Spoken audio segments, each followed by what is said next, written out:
सिक्किम को लेकर चीन का भारत से विवाद क्यों है? इसे जानने के लिए सिक्किम का इतिहास जानना जरूरी है। क्या आप जानते हैं सिक्किम भारत का हिस्सा कैसे बना?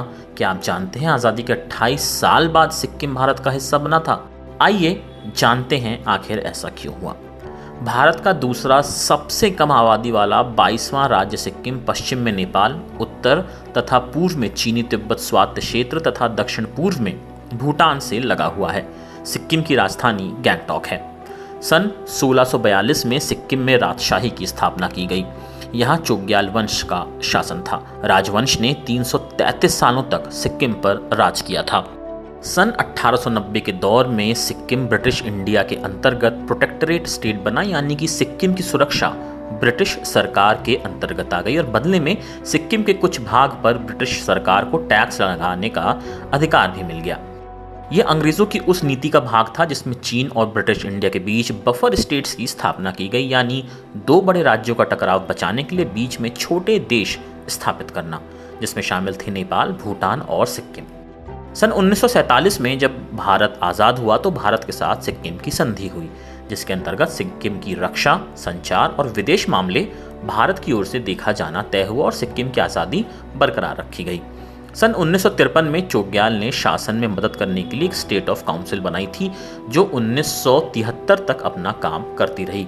स्टेट काउंसिल वहां की जनता खुद चुनती थी, यानी ये एक लोकतांत्रिक प्रक्रिया थी। सन 1973 के बाद राज्य में राजनीतिक उथल पुथल शुरू हो गई, जिसके कारण राजशाही को हटाने और लोकतांत्रिक व्यवस्था की स्थापना की मांग वहां की जनता करने लगी थी।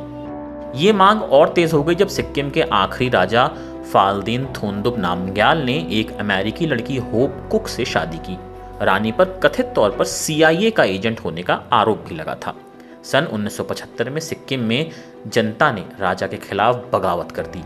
इसके बाद सीधे भारत की फौज को सिक्किम भेज दिया गया, जहां उसने चोग्याल का महल अपने कब्जे में ले लिया। 1975 में 1967 बैच के IPS ऑफिसर और वर्तमान राष्ट्रीय सुरक्षा सलाहकार अजय डोवल ने इस पूरे ऑपरेशन को अंजाम दिया। इसके बाद सिक्किम में जनमत संग्रह कराया गया। जनमत संग्रह में 97.5% लोगों ने भारत के साथ जाने की वकालत की थी। सिक्किम को भारत का 22वां राज्य बनाने के लिए 23 अप्रैल 1975 को लोकसभा में संविधान संशोधन बिल को पेश किया गया, जिसे पास कर दिया गया। 26 अप्रैल को यह बिल राज्यसभा में पास हुआ और 15 मई 1975 को राष्ट्रपति फखरुद्दीन अली अहमद ने इस बिल पर हस्ताक्षर किए थे। इस प्रकार 16 मई 1975 को सिक्किम को औपचारिक रूप से भारत का 22वां प्रदेश बना लिया गया। सिक्किम के पहले मुख्यमंत्री काजी दोरजी ने पूरी प्रक्रिया में भारत का पूरा साथ दिया। 2003 में अटल बिहारी वाजपेयी सरकार के समय चीन ने सिक्किम को भारत का भाग माना। इसे अटल सरकार की बड़ी कामयाबी माना जाता है। भारत और चीन के बीच 3700 स्क्वायर किलोमीटर लंबी सीमा रेखा है। सीमा विवाद को लेकर दोनों देश सन 1962 में एक युद्ध भी लड़ चुके हैं, मगर सीमा पर तनाव आज भी जारी है। ये जो सीमा विवाद है वो भारत, भूटान और चीन सीमा के मिलान बिंदु से जुड़ा हुआ है।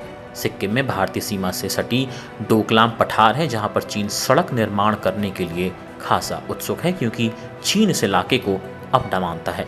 मगर भारतीय सैनिकों ने पिछले दिनों चीन की इस कोशिश को कामयाब नहीं होने दिया था।